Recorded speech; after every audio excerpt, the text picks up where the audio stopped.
गणेशाय नमः। श्री जानकी वल्लभो विजयते।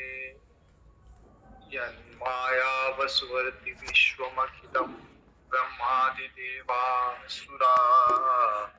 यत्सत्त्वादमभिषेव भाति सकलं रज्जो यथा अन्येभ्यमः। यत्पादप्लवमेकमेव हि भवाम्बोधे स्थितिर्षावताम्। वन्देऽहं तमशेषकारणं परं रामाख्यमीशं हरिम्। नानापुराणनिगमागमसम्मतं यत् रामायणे निगदितं क्वचिदन्यतोऽपि स्वान्तसुखाय तुलसी रघुनाथ गाथा। भाषा निबंधमतिमंजुलमातनोति। श्रीमद् रामचरितमानस में अयोध्या कांड में हम लोग राम जी का वनवास देख रहे हैं। तो पहले दिन राम जी तमसा नदी के तीर पे आके विश्राम करते हैं, जहां पे अयोध्या वासी भी सब आ जाते हैं। और राम जी को सुमंत्र जी रथ में लेके आते हैं तमसा नदी पे, और अयोध्या वासी तो पैदल ही आ जाते हैं वहां पे। फिर रात को राम जी सुमंत्र जी को उठाते हैं कि कैसे इन पूर्ववासियों से छिपके आगे चले। और फिर दूसरे दिन राम जी पहुंचते सिंगबेरपुर निषाद राज के गांव। वहां पे निषाद राज खूब राम जी की आव भगत करता है, और वहां से राम जी चलते हैं। वहां से सुमंत्र जी को तो वापस भेज देते हैं, और स्वयं जो है राम जी फिर केवट की नाव में बैठ के गंगा जी पार करते हैं, और वहां से फिर चलते हैं। तो अब राम जी वन में प्रयागराज आ गए, प्रयागराज आएंगे। सीता जी गंगा जी की पूजा करती है और वरदान मांगती है कि मैं अपने पति और देवर के साथ जा रही हूं, तो सकुशल पति और देवर के साथ आके आपकी वापिस से आपकी पूजा करूं, ये वरदान मांगती है। गंगा जी वरदान देती है। अब भगवान प्रयागराज आ रहे हैं। ते ही दिन भयहु बिटप तर बासु, लखन सखा सब कीन सुपासु। फिर राम जी ने एक दिन पेड़ के नीचे विश्राम किया। प्रात प्रात कृत करी रघुराई, तीरथ राजु दीख प्रभु जाई।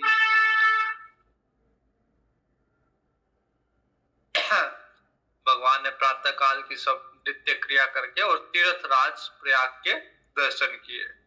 सचिव सत्य श्रद्धा प्रिय नारी। अब तीर्थ राज प्रयागराज का वर्णन किया जा रहा है। तो राज कहा गया है, इसका मतलब राज्य है, तीर्थों का राजा है। तो कैसा राजा है उसका चित्रण किया गया है तुलसीदास जी के द्वारा। सचिव सत्य, राजा राजा है तो सचिव भी चाहिए, एक मंत्री भी चाहिए राजा के को। तो तीर्थ राज प्रयाग का सचिव कौन है? सत्य, सत्य ही सचिव है। सचिव सत्य श्रद्धा प्रिय नारी। और राजा है तो रानी भी चाहिए, तो श्रद्धा जो है वो रानी है। सचिव सत्य श्रद्धा प्रिय नारी, माधव सरिस दुहितकारी। और प्रयागराज में वेणु माधव का मंदिर है। तो वेणु माधव जो है वो हितकारी मित्र है प्रयागराज का। माधव सरिस में तु हितकारी, चारि पदार्थ भरा भंडारू। अब राजा है तो राजा को भंडार भी भरा हुआ होना चाहिए राजा का। तो चारों पदार्थ जो है अर्थ धर्म काम मोक्ष, वो राजा का भरा हुआ भंडार है तीर्थराज का। पुण्य प्रदेश देश अति चारु। ये पुण्यमय प्रांत है और यही राजा का सुंदर देश है। राजा को ना प्रयागराज, तो प्रयागराज का ये जो पुण्य भूमि है यही सुंदर देश है राजा का। क्षेत्रु अगम गूढ़ गाढ़ सुहावा। प्रयाग क्षेत्र जो है दुर्गम है, मजबूत, एक तरह से किला है राजा का। दुर्गम, मजबूत और सुंदर किला है प्रयागराज। सपने नहीं प्रतिपक्ष ने पावा, और शत्रु कभी भी इस किले को तोड़ नहीं पाता, मतलब पाप जो है वो कभी प्रयाग में प्रवेश नहीं कर पाता।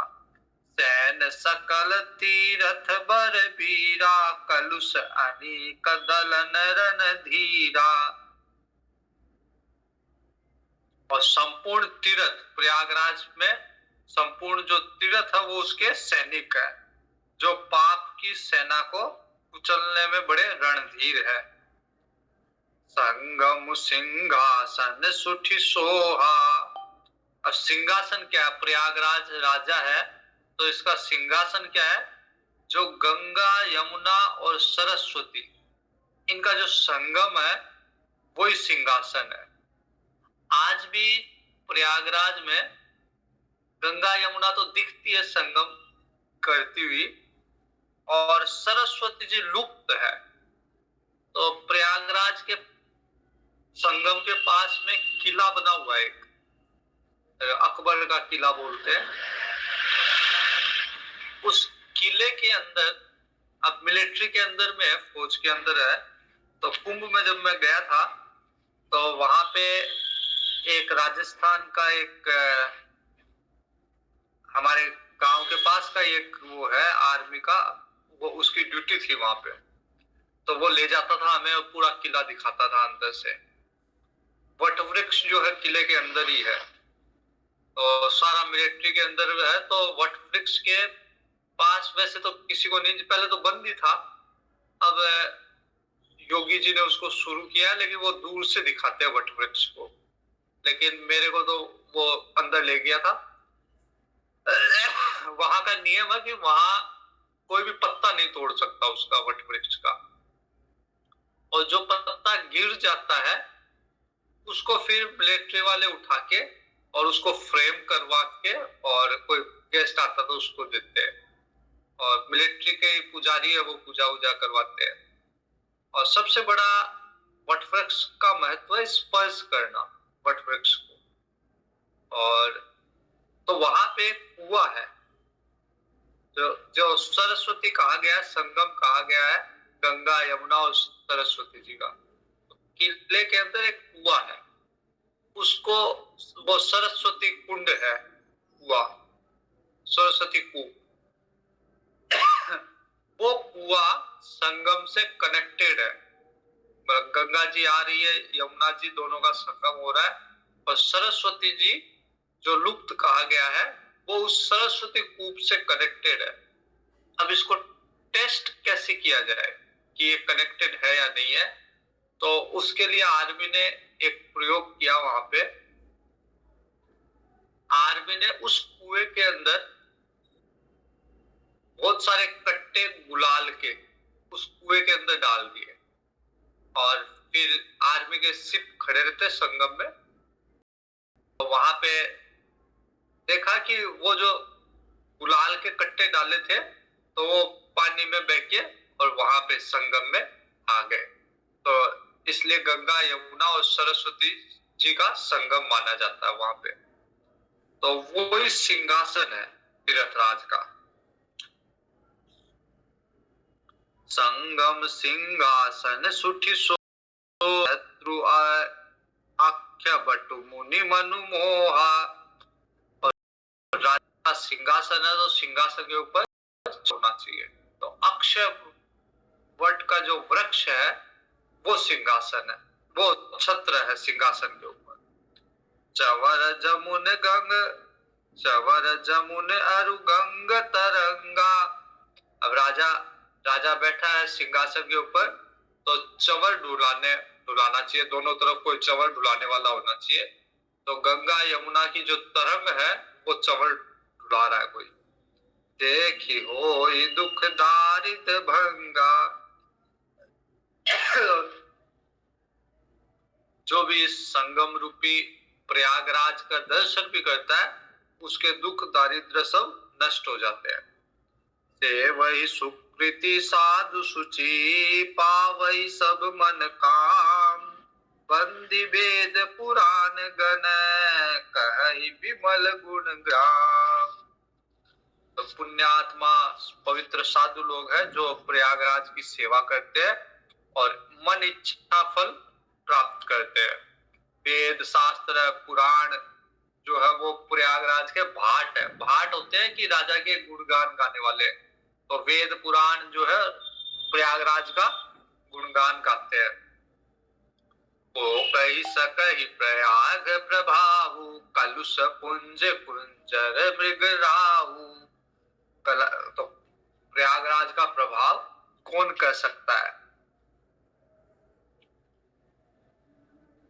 हसती रथपति देखि सुहावा, सुख सागर रघुबर सुख पावा। ऐसा तीर्थ राज को देख के रामचंद्र जी जो खुद सुख सागर है उनको भी सुख मिला। सुख सागर रघुबर सुख पावा। तो भगवान जो सुख के समुद्र उनको भी प्रयागराज के दर्शन करके सुख प्राप्ति हुई। कही सिय लखन सखई सन सुनाई, श्री मुख तीरथ राज बढ़ाई। तो भगवान ने लक्ष्मण जी को, सीता जी को, निषाद राज को प्रयागराज का महत्व बताया। करि प्रणाम देखत बन बागा, कहत महात्म अति अनुरागा। सबने प्रणाम किया तीर्थराज को और वहां के वन बगीचे सब देख के और फिर तीर्थराज का महत्व बड़ा अनुराग से, बड़े प्रेम से सुनने लगे। यही विधि आई बिलो की बेनी, सुमिरत सकल सुमंगल देनी। फिर भगवान ने आके त्रिवेणी के दर्शन किए, संगम के दर्शन किए। मुदित नहाई कीन शिव सेवा, पूजी जथा विधि तीरथ देवा। फिर स्नान करके, संगम में स्नान करके शिव जी की पूजा की, शिवाराधना की और वहां पे जो भी पूजा की विधि थी उस विधि से तीर्थराज की पूजा की। तब प्रभु भरद्वाज पही आए, करत दंडवत मुनि उर लाए। फिर वहां से भगवान, वहां से संगम से 3-4 किलोमीटर दूर है भरद्वाज जी का आश्रम। तो वहां से भगवान भरद्वाज जी के आश्रम आए। मुनि मन मोद न कछु कही जाई, परमानंद राशि जनु पाई। भरद्वाज जी इतने प्रसन्न हुए कि मुख से कुछ नहीं करे, लेकिन हृदय से लग रहा है जैसे परमानंद प्राप्त हुआ हो। दीनी आशीष मुनीस उरे, अति आनंद अस जानी।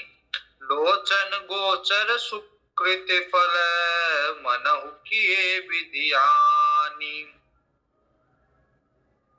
मुनि भरद्वाज जी के हृदय में इतना आनंद हो रहा है, उनको लग रहा है जैसे विधाता ने, भगवान ने उनको संपूर्ण पुण्यों का फल दे दिया राम जी के, लक्ष्मण जी के और सीता जी के दर्शन के रूप में। कुशल प्रश्न करि आसन दीने, पूजी प्रेम परिपूर्ण कीने। फिर राम जी की कुशलता पूछी, बैठने के लिए आसन दिया। कंद मूल फल अंकुर नीके, दिए आनि मुनि मन हुआ मीके। फिर अमृत जैसे बने हुए कंद मूल फल और अंकुरित अन्न भगवान को अर्पित किए। सिय लखन जन सहित सुहाए, अति रुचि राम मूल फल खाए। भगवान ने कंद मूल फल प्राप्त किए। भये विगत श्रम राम सुखारे, भरद्वाज मृदु वचन उचारे। तो राम जी ने जब कुछ खा लिया, कुछ ग्रहण कर लिया और जो रास्ते का श्रम था वो जब निवृत्त हो गया, विश्राम कर लिया, तब भरद्वाज जी कहते आज सुफल तप तीरथ त्यागु, आज सुफल जप जोग विरागु, सफल सकल प्रभु साधन साजु, राम तुम्हें अवलोकहि आजू। भरद्वाज जी कहते हैं कि आज मेरा जो तप था, तीर्थ का वास था, तीर्थ सेवन था, और मेरा जो त्याग था, उन सब का फल मेरे को मिल गया आपके दर्शन के रूप में। जो मैंने तपस्या की, जो मैंने त्याग किया, जो मैंने तीर्थ का सेवन किया है, उन सब का फल मेरे को मिला आपके दर्शन के रूप में। लाभ अवधि सुख अवधि न दूजी, तुम्हारे दरस आस सब पूजी। तो जो मैं इंतजार कर रहा था आपका,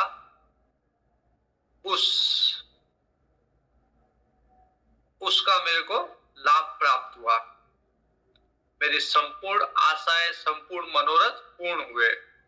अब कर कृपा देहु बरेहु, निज बद सरिस सहज सनेहु। अब मैंने जो जप तप नियम किए थे, उसका लाभ हो गया, आपके दर्शन हुए।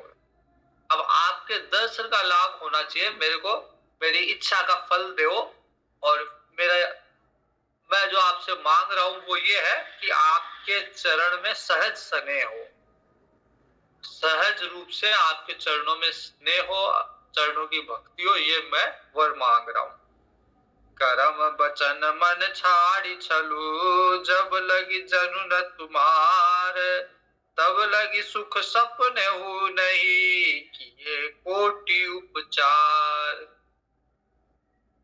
भरद्वाज जी कहते हैं कि कोई कितना ही उपचार कर ले, कितने ही साधन कर ले, लेकिन जीव को जब तक सुख नहीं मिलता, जब तक वो मन क्रम वचन से छल को छोड़ के और आपके चरणों में अनुराग न उत्पन्न हो जाए, तो जब तक कर्म वचन मन छाड़ी छलू, जब लगी जनु न तुम्हार, जब तक मन क्रम वचन से छल को छोड़कर आपका ना हो जाए, तब लगे सुख सपने नहीं, तब तक सपने में भी सुख नहीं है उसको।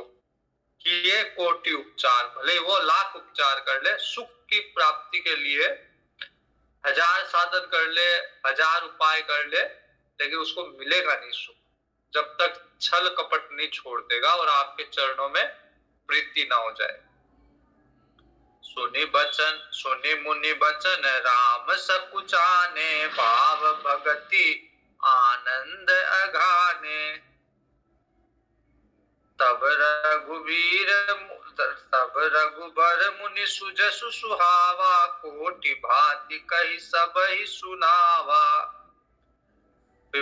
भगवान मुनि के वचन सुन के और भाव भक्ति देख के भगवान थोड़े सकुचाए, और फिर बाद में रामचंद्र जी ने भरद्वाज जी का सुंदर यश सबको सुनाया।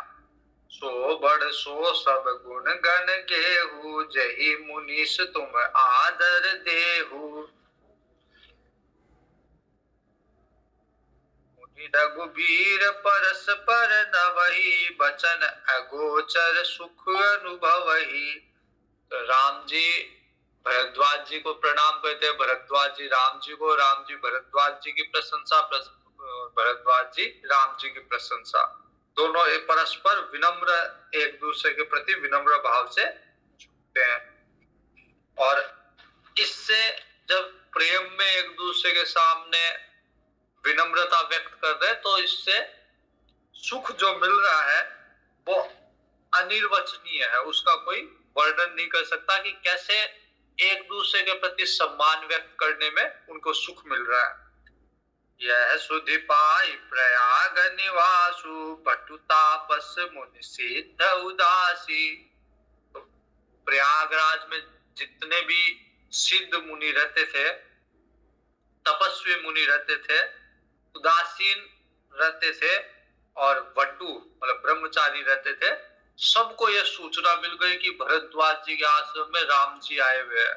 तो सब सिद्ध मुनि, बटु, तापस सब जो है उदासी, सब भाग के दौड़ के आए राम जी से मिलने के लिए। भरद्वाज आश्रम सब आए, देखन दशरथ सुवन सुहाए। अच्छा, रामायण जो है वो 4 वक्ता श्रोता की जोड़ी में से एक रामायण जो है भरद्वाज जी के आश्रम में ही चल रही है। जो 4 वक्ता श्रोता की जोड़ी है उसमें एक शिव जी जो है माँ पार्वती जी को सुना रहे हैं, एक याज्ञवल्क्य जी जो है भरद्वाज जी के आश्रम में सुना रहे हैं। माघ माह का मेला जब मैं जाऊंगा, अभी जनवरी में 3 जनवरी से शुरू है, तो उसी मेले में याज्ञवल्क्य जी आए हुए थे और भरद्वाज जी के आश्रम में भरद्वाज जी ने उन्हें रखा और उनसे रामायण सुनी।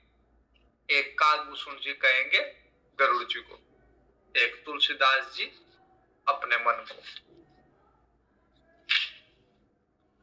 राम प्रणाम कीन सब काहू, मुदित भय लहि लोयन लाहू। तो राम जी ने सब जो ऋषि मुनि मिलने आए, सिद्ध बटुक सब मिलने आए, सबको प्रणाम किया। देहि आशीष परम सुख पाई, फिरे सराहत सुंदरताई। सबने राम जी को आशीर्वाद दिया और राम जी की सुंदरता की, सरलता की प्रशंसा करते हुए लौट गए। राम कीन विश्राम निशि, प्रात प्रयाग नहाय। चले सहित सिय लखन जन, मुदित मुनि सिरनाय। भगवान ने रात्रि काल में भरद्वाज जी के आश्रम में विश्राम किया। सुबह फिर प्रयाग नहाया, प्रयाग में स्नान किया और प्रसन्न होकर सीता जी लक्ष्मण जी के साथ भगवान गुहराज के साथ चले। राम सप्रेम कहेउ मुनि पाही, नाथ कहिए हम के मग जाही। भरद्वाज जी से रास्ता पूछ रहे हैं राम जी कि हे नाथ बताइए अब आगे कौन से रास्ते पे जाएं। मुनि मन बिहसी राम सन कही, सुगम सकल मग तुम कहुअहि। भरद्वाज जी हंस के बोलते कि हे प्रभु, आपके लिए तो सारे मार्ग जो है सुगम है, किसी भी मार्ग पे आप चल सकते हो। साथ लागी पुनि शिष्य बोलाए, सुनि मन मुदित 50 आए। फिर भरद्वाज जी कहते अच्छा ठीक है, मैं अपने कुछ शिष्य आपको आपके साथ भेज देता हूँ, वो शिष्य आपको मार्ग दिखा देंगे। तो जैसे ही भरद्वाज जी ने शिष्यों की को आवाज दी, 50 शिष्य एक साथ आ गए। सब भगवान राम जी के साथ जाना चाहते हैं, लेकिन 50 शिष्य थोड़े ना जाएंगे रास्ता दिखाने के लिए। तो उनमें से जो पुण्यशाली थे उन 5 को भरद्वाज जी राम जी के साथ भेजते हैं। सबनि राम पर प्रेम अपारा, सकल कहि मग दिखे हमारा। तो सब आके सब कहते हैं कि हमारा रास्ता देखा हुआ, हम आपको छोड़ाएंगे। बटु चारि संग तब तीने, जिन बहु जन्म सुकृत सब कीने। भरद्वाज जी ने 4 शिष्यों को छाटा जिनका जन्म जन्म से पुण्य किया हुआ था।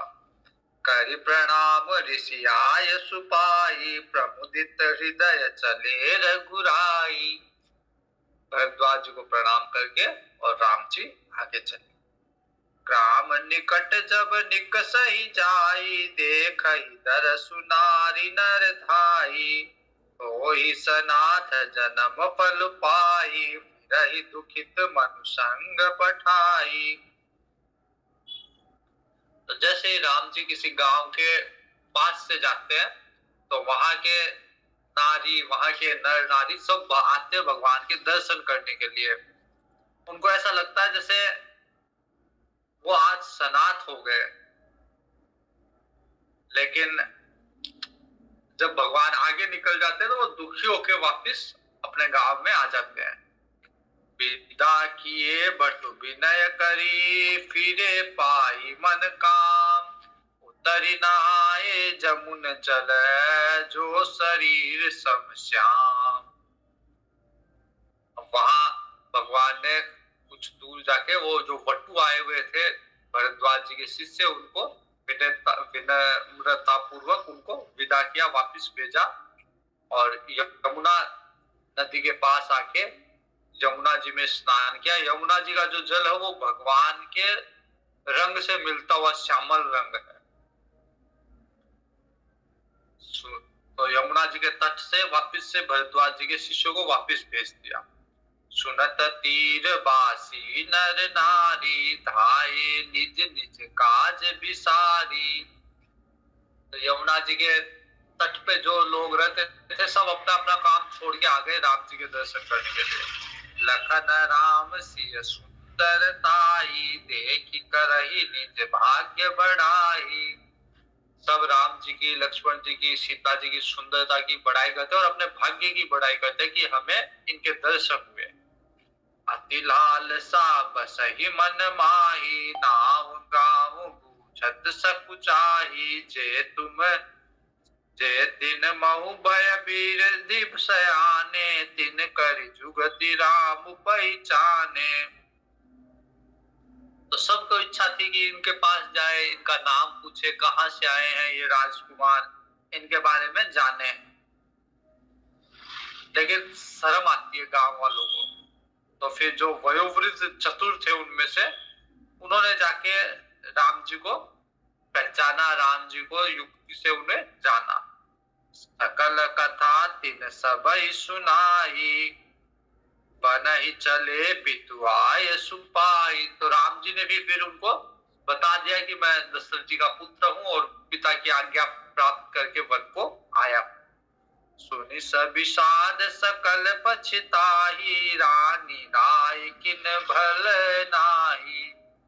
तो सब ये कहानी सुन के सब पछता रहे, दुख हो रहा सबको, और सब कहते हैं कि राजा रानी ने, मतलब दशरथ जी ने और कैकेयी जी ने ये अच्छा नहीं किया कि इनको वनवास दे दिया राम जी को।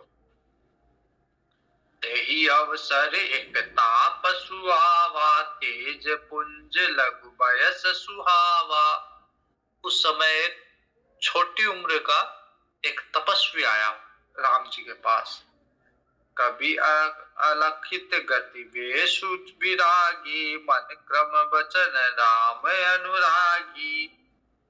तो उनकी गति जो है, उनका परिचय वो किसी को नहीं पता था, और वैराग्यपूर्ण का वेश था, विशेष वैराग्यवान थे और राम जी के चरणों के अनुरागी थे।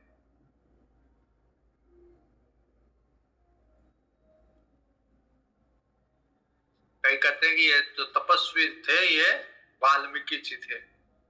अलग अलग लोग अलग अलग तपस्वी के बारे में आकलन करते हैं।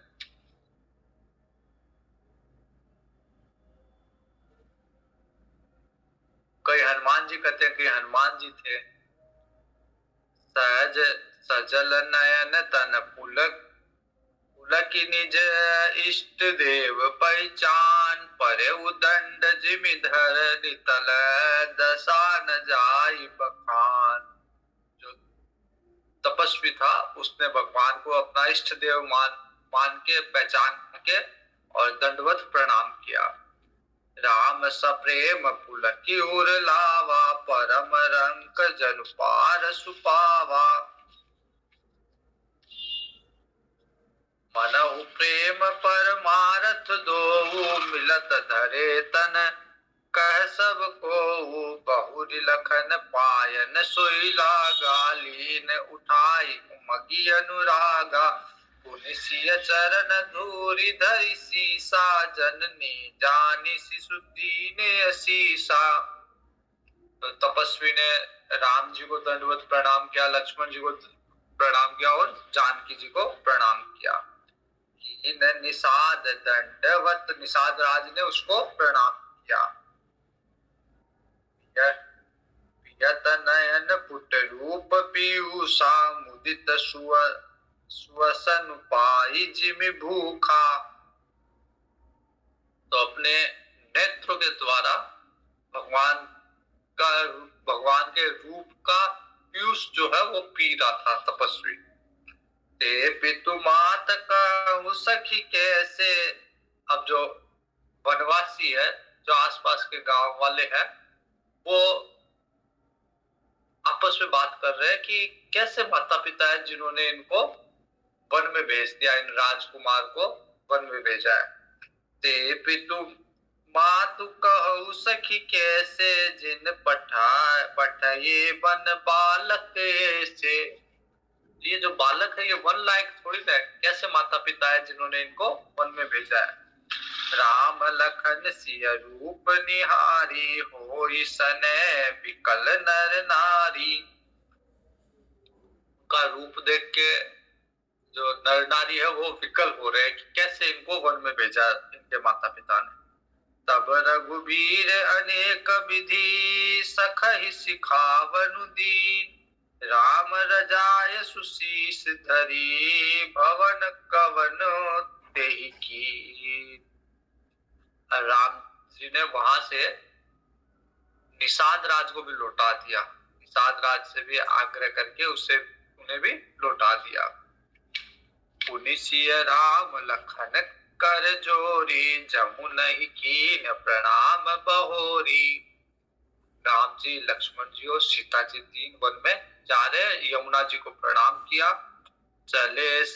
चले ससिय मुदित दो भाई रवि तनुजा कई करत बड़ाई। यमुना जी की प्रशंसा करते हुए तीनों चल रहे।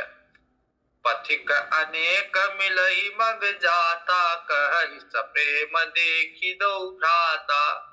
रास्ते में अनेक पथिक मिलते हैं, जो साथ चलने वाले अन्य यात्री मिलते हैं। राज लखन सब अंग तुम्हारे देखी सोचु अति हृदय हमारे। जो पथिक है वो भी कहते हैं कि इनके लक्षण तो एकदम राजकुमारों जैसे हैं। तो उनके मन में भी सोच है कि ये कैसे वन में है राजकुमार। मार्ग चलहु पयो देई पाए ज्योतिष झूठ हमारे भाए। तो वो कहते हैं कि इतने राज से चिन्ह इनके पास है लेकिन फिर भी ये पैदल चल रहे हैं। तो हमारे समझ में नहीं आता, मतलब शायद ज्योतिष शास्त्र झूठा होगा कि ये राजकुमार होते हुए भी राज्य के चिन्ह है लेकिन फिर भी पैदल चल रहे हैं। अगम पंथ गिरि कानन भारी तेई महु साथ नारी सुकुमारी। तो पथिक लोग कह रहे हैं कि ये इतने कोमल राजकुमार है, फिर साथ में इतनी सुकुमारी नारी है, कैसे इतने बड़े बड़े पर्वतों को, कैसे इतने बड़े बड़े जंगलों को पार करेंगे। करी के हरि बन जाई न जाई हम संग चलहि जो आयसु होई। रास्ते में हाथी भी है, शेर भी है, जंगली जानवर भी है और इतना भयानक जंगल है कि देखा नहीं जाता। तो यदि आज्ञा हो तो हम साथ चले, हम आपको जंगल पार करा दें। जाब जहां लगित है पहुंचाई फिर अब बहोरी तुम्हारी सिरुनाई। जहां तक आप कहोगे हम वहां तक साथ चलेंगे, फिर हम वापस लौट आएंगे। ए विधि पूछई प्रेम बस पुलक गात जलु नैन। कृपा सिंधु फेरहिति नहीं कही विनीत मृदु बैन। तो रास्ते में लोग ऐसा पूछ रहे हैं कि भाई हम चले आपके साथ, आपको जंगल दिखाते हैं। भगवान सबको मधुर वचनों में सबको मना कर देते हैं। जयपुर गांव बसही मग माही तिनहि नाग सुर नगर सिराही के ही सुकृति के ही घरी बसाए धन्य पुण्यमय परम सुहाए। तो जो नगर रास्ते में आ रहे थे, देवता लोग भी उसकी प्रशंसा करते कि स्वर्ग से बढ़ के है इनका पुण्य जो आज राम जी इन गांव से निकल रहे हैं। भगवान कभी स्वर्ग नहीं आते लेकिन इन गांव में आज जा रहे हैं।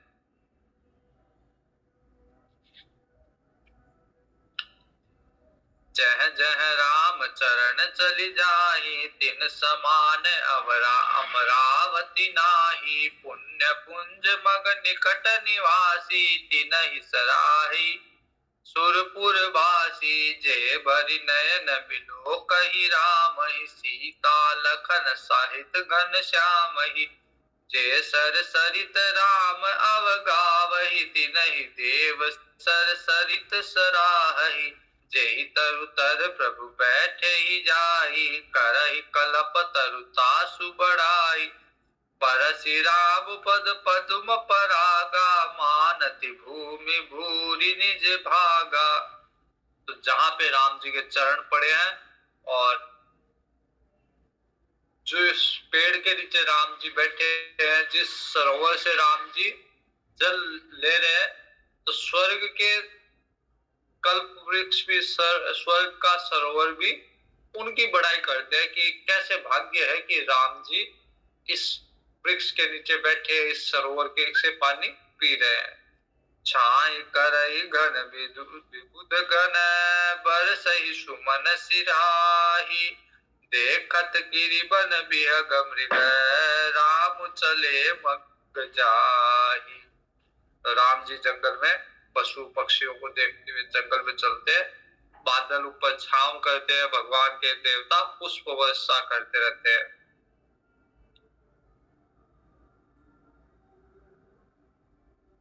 जहां जहां भगवान जाते हैं, सब आसपास वाले गांव वाले अपना अपना घर का काज छोड़ के भगवान के पीछे हो जाते हैं। राम लक्ष्मण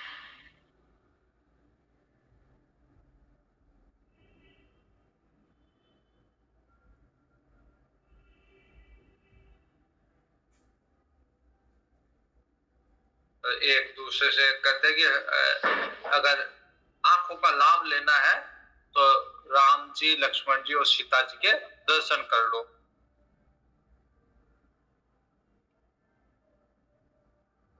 एक देखी बट छाई भली डास मृदुल तृणपात कहि गवाई छिनुक श्रमो गवन अबहि प्रात। एक जने ने क्या किया, एक पेड़ के नीचे और चटाई बिछा दी और कहते हैं कि आप थोड़ा सा विश्राम कर लो, फिर आपकी इच्छा हो तो रात को विश्राम यही कर लेना, या फिर अगर अभी प्रस्थान करो तो अभी कर लेना, जैसा आप चाहो वैसा कर लेना। सवेरा जाना चाहो तो सवेरे प्रस्थान कर लेना। फिर कोई पानी लेके आता है, कोई धोने में फल लेके आता है। तो भगवान भी देखते हैं कि सीता जी थोड़ी सी थक गई, तो भगवान भी वहां विश्राम करते हैं।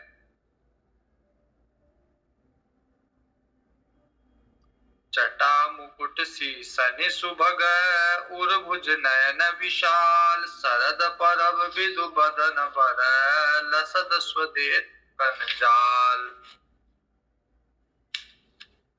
राम जी उस पेड़ के नीचे विश्राम कर रहे हैं और वहां कुछ गांव वाले आके और आपस में चर्चा करते हैं। इस प्रसंग को कल देखें। मारुति गंभीर मारुति मारुति अति धीर मारुति मारुति संगीत मारुति मारुति रामदूत मारुति मारुति परम भक्त